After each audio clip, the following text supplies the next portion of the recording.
Hey folks, this is Joe from Easywriters, and tonight Ireland meets Munich. We got a great upcoming artist who's a singer-songwriter.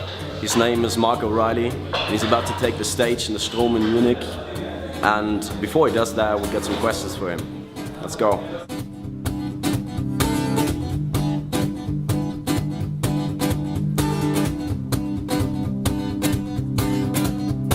The next time I hear, she'll be walking in white.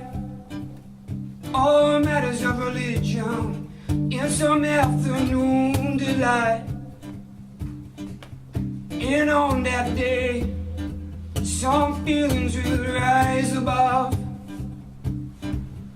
But it won't matter, 'cause I'm falling out of.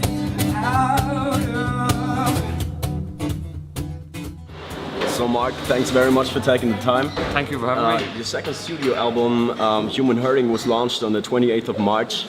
And I was wondering, how did your approach change compared to your first album when you recorded that one? Because it's something different when you did it the second time, right? Yeah, big time.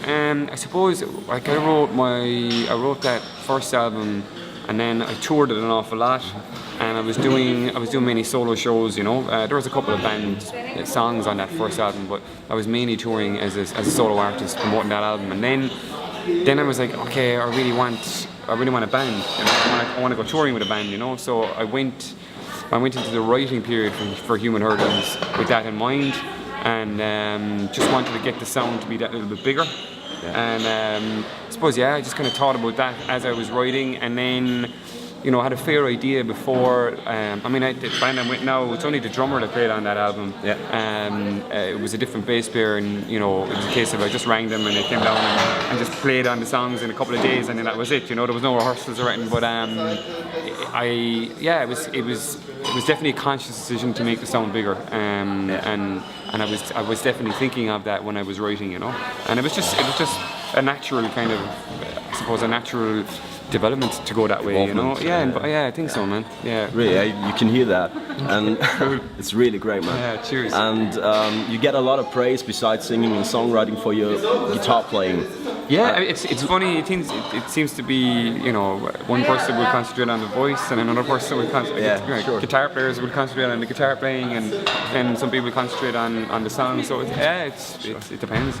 Who are your biggest inspirations when it comes to guitar playing? Because you develop a certain style of play and you orientate yourself after some people you listen to. Yeah, I suppose, when I was growing up, I was listening to lots of different things at different times, and I think it's the result of listening to loads of different things at different times that led me to kind of develop that guitar style. So when I was 16, 17, I was playing in an indie rock band and I wanted to be Mike McCready from Pearl Jam, and then that band stopped, and then I started listening to Tommy Emmanuel.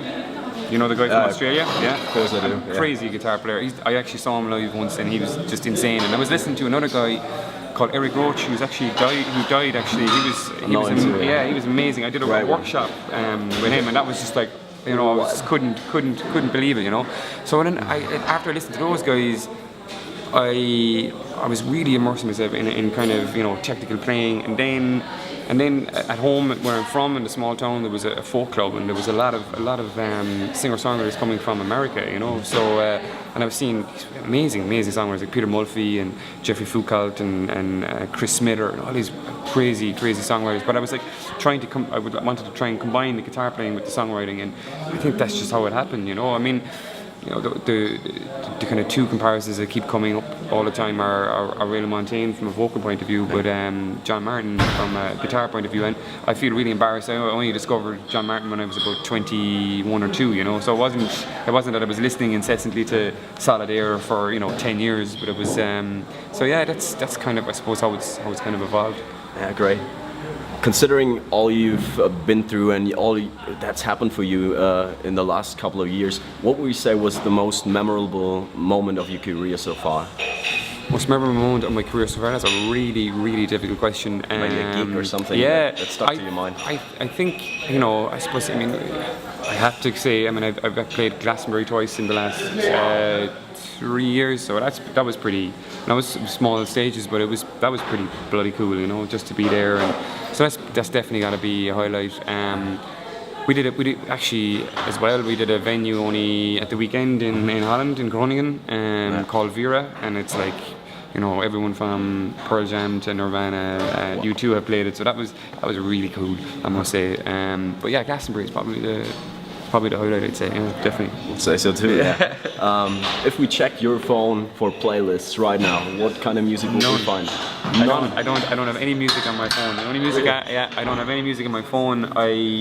I tend to listen to music maybe in the evening time online, but I don't actually have any music, any albums on my iPhone. I listen quite a lot to radio, talk radio, not music. Okay. You know, when you're spending the whole day in a room playing music, the last thing you want to do is listen to music. You know, so yeah, I don't have any music on my phone. Sorry. No problem. Is this your first time in Munich around here? It's my first time in Munich, yeah. It's the first time that we've toured as a band in Germany, but I've done 3 solo tours before this. Okay. Anything particular you want to do while staying here? While in Germany? In Munich? Or in Munich? Well, see, we're going to be leaving tomorrow morning, so the one thing we wanted to do is see the Allianz Arena. Oh yeah, you should definitely see that one. I'd love to see that, man. That'll be really, really cool. Maybe for a football game, but there's none, I think. There's none, no. I think there's maybe not even one at the weekend, is there? No, I don't think so. No, I don't think so too. And they played during the week, but that was in Benfica, that was in Portugal, wasn't it? Last night when they played? Or the night before last? So. That was yeah. It was last night, yeah. They got their asses kicked. Yeah. Well, no, they do 2-2 and then they won 3-2 on aggregate, I think so. Yeah. It was good. Yeah. Good stuff. So, hope you have fun on stage tonight. I'm sure you will. Thank you very much. Great music. Thanks very much for taking the time, and cheers. We'll see each other. Thanks, man. Thank you. Thank you very much.